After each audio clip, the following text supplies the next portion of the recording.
Hello friends, তো শিক্ষার খুঁটিনাটি চ্যানেলে আজকে আবার নিত্য নতুন আলোচনা নিয়ে আমরা হাজির হয়ে গেছি। তো আজকের যে আলোচনাটা সেটা হলো ডিসক্যালকুলিয়া।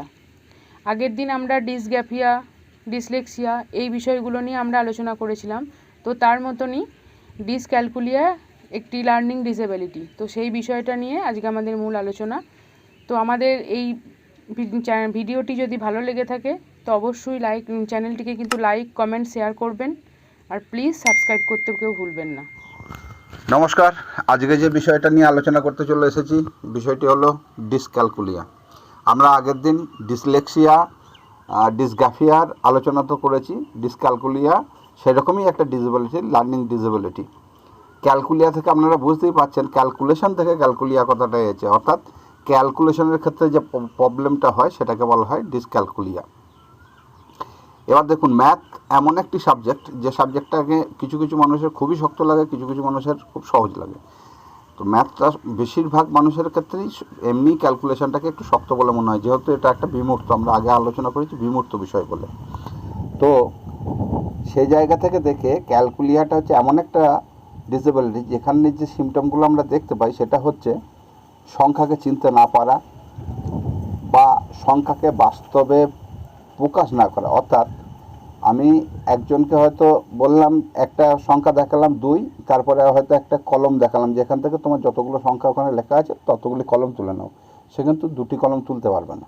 অর্থাৎ সংখ্যাটাকে 2টাকে দেখলো কিন্তু 2টি কলমকে সে তুলতে পারলো না, অর্থাৎ বাস্তবে সে প্রকাশ করতে পারলো না। এছাড়া তো যোগ, বিয়োগ, গুণ, ভাগ এ সমস্ত ক্যালকুলেশনের ক্ষেত্রে তো প্রবলেম হবেই। মূলত সংখ্যাও একটা বড় সমস্যা হয়ে যায়। এবার ডিসগ্রাফিয়া এবং ডিসলেক্সিয়ার মতো এরও কিছুটা মাইল্ড আছে, কিছু ওয়াইড আছে। যাদের মাইল্ড তাদের ক্ষেত্রে একটু কম হয় প্রবলেমটা।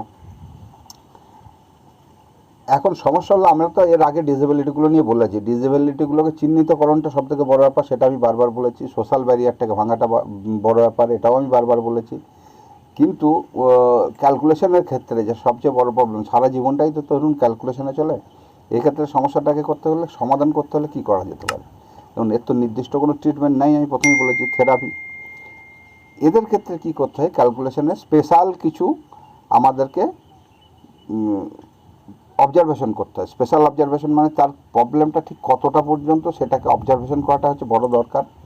থেরাপি থাকছি, তার সঙ্গে একদম বাচ্চাদের মতো ছোট ছোট করে ভেঙে খুব সহজ ক্যালকুলেশনগুলোকে তৈরি করাটা একটা বড় দরকার।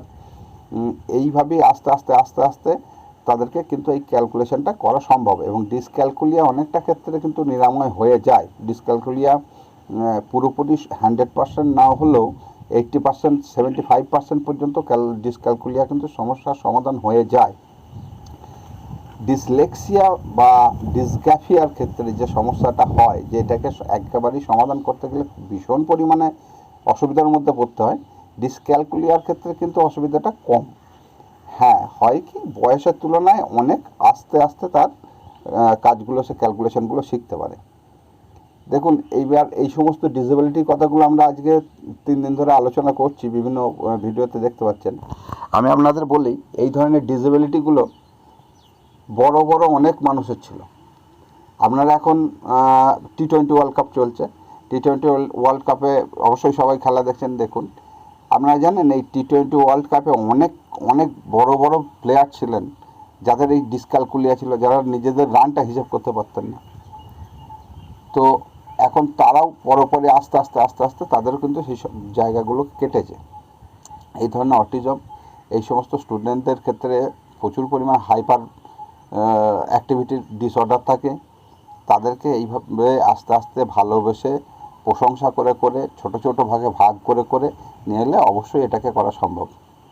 আর আপনাদের বলে রাখি, সরকারের তরফ থেকে তো আমি তো বলেইছি, সরকারের তরফ থেকে বিভিন্ন রকম সুবিধা, এর আগে ভিডিওতেও বলেছি, বিভিন্ন জায়গায় বলেছি, সুবিধা রয়েছে। এছাড়াও আজকে অনেকজন আসছেন, মাদ্রাস ডিসলেক্সিক অ্যাসোসিয়েশনের ব্র্যান্ড অ্যাম্বাসাডার হয়েছেন আমাদের ইন্ডিয়ান ক্রিকেট টিমের প্লেয়ার রবীন্দ্রচন্দ্র অশ্বিন, তিনি রয়েছেন। তিনি সচেতনতা প্রচারে খুবই গুরুত্বপূর্ণ উদ্যোগ নিয়েছেন। আশা করি সকলে মিলে যদি এগিয়ে আসি তাহলে এই সমস্ত ব্যাধিগুলোকে আমরা ওভারকাম করতে পারবো।